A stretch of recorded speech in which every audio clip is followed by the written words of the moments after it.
Part 6.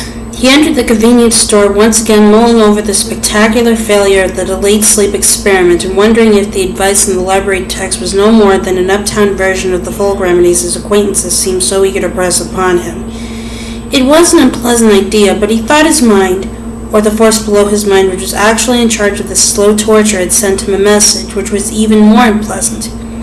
You have a sleep window, Ralph. It's not as big as it once was, and it seems to be getting smaller with every passing week. But you better be grateful for what you've got, because a small window is better than no window at all. You see that now, don't you? Yes, Ralph mumbled as he walked down the center aisle to the bright red cup of soup boxes. I see that very well.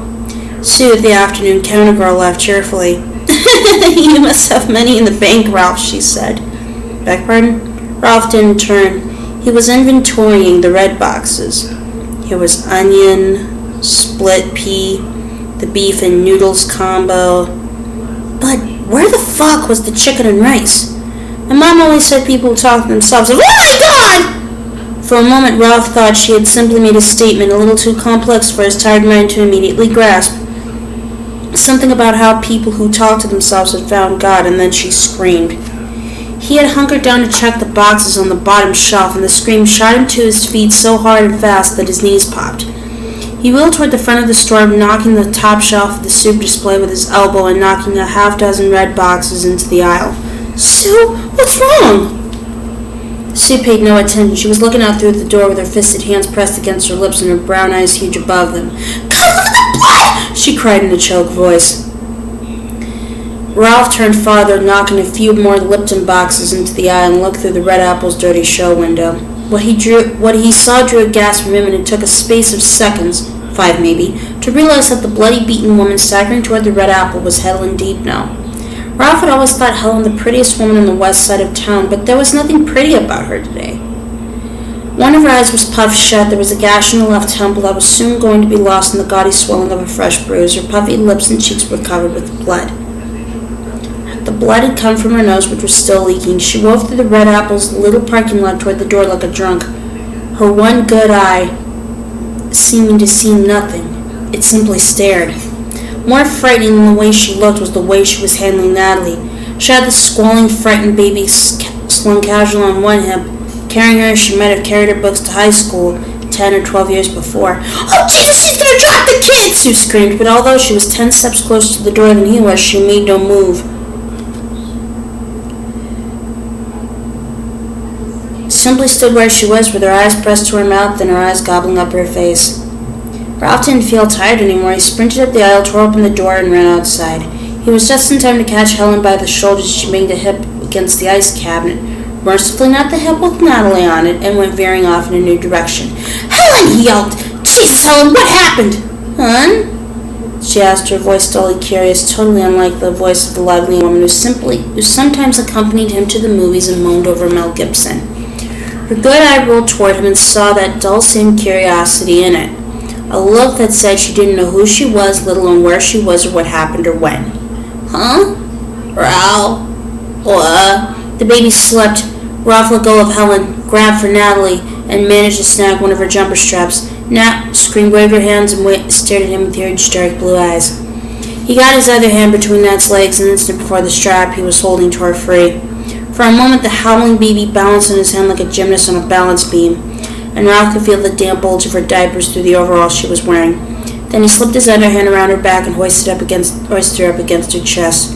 His heart was pounding hard, and even though with the baby safe in her arms, he kept seeing her slip away, seeing her head with its cap of fine hair slamming against the butt-littered pavement with a sickening crack. Ralph?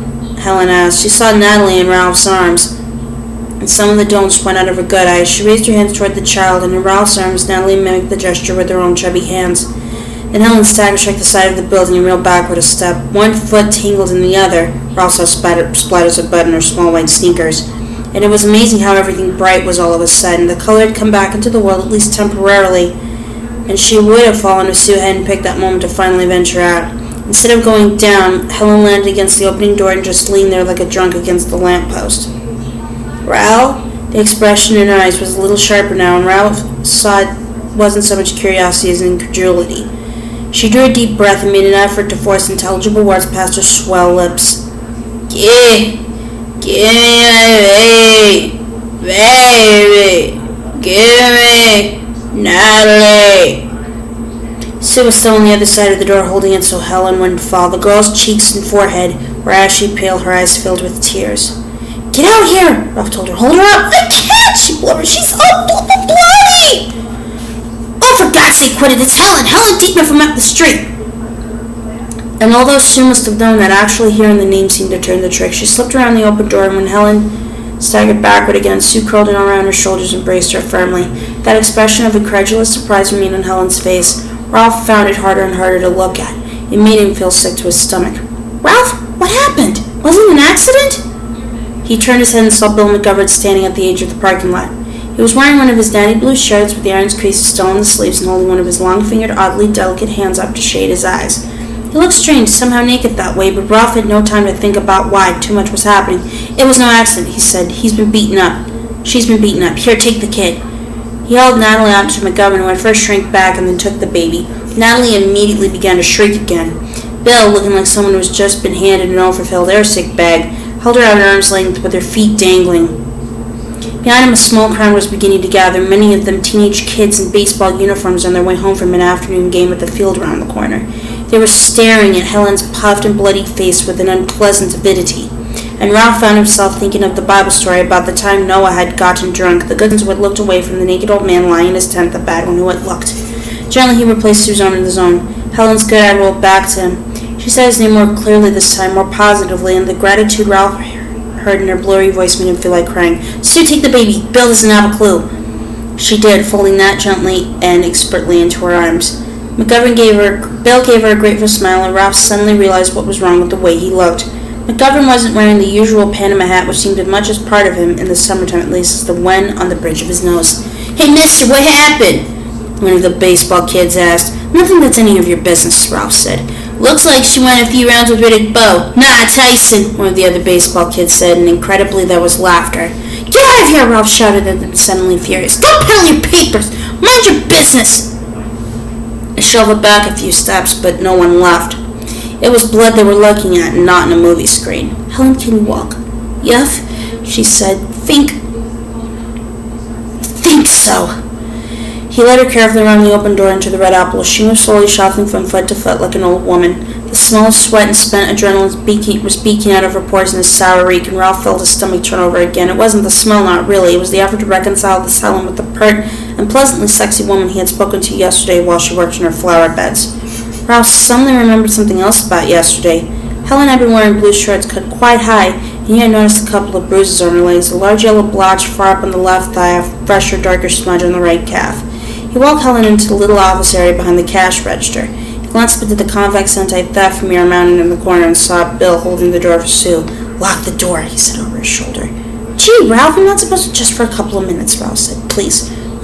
Okay, I guess. Ralph heard the snick of the bolt being turned as he eased Helen into the hard plastic contour chair behind the literary desk. He picked up the telephone and pushed the button marked 911. Before the phone could ring on the other end, a blood-streaked hand reached out and pushed down the gray disconnect button. Oh, Ralph. She swallowed with an obvious effort, then tried again. Don't. Yes, Ralph said. I'm going to. Now it was fear she saw in her one good eye and nothing dull about it. No, she said. Please, Ralph, don't. She looked past him and held out her hands again. The humble, pleading look on her beaten face made Ralph wince to dismay. Ralph? Sue asked. She wants the baby. I know. Go ahead. Sue handed Natalie to Helen, and Ralph watched the baby. A little over a year now, he was pretty sure. Put her arms around her mother's neck and her face against her mother's shoulder.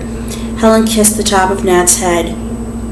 It clearly hurt her to do this, but she did it again and then again. Looking down at her, Ralph could see blood grinding to the faint creases on the nape of Helen's neck like dirt. As he looked at this, he felt the anger to begin to pulse again. It was Ed, wasn't it? He asked. Of course it was. You didn't hit the cut-off button on the phone when someone tried to call 911 if you had been beaten up by a total stranger, but he had to ask. Yes, she said. Her voice was no more than a whisper. The answer was secret and parted into the fine cloud of her baby daughter's hair. Yes, it was Ed, but you can't call the police. She looked up now, the good eye full of fear and misery. Please don't call the police, Ralph. I can't bear to think of Natalie's dad in jail for.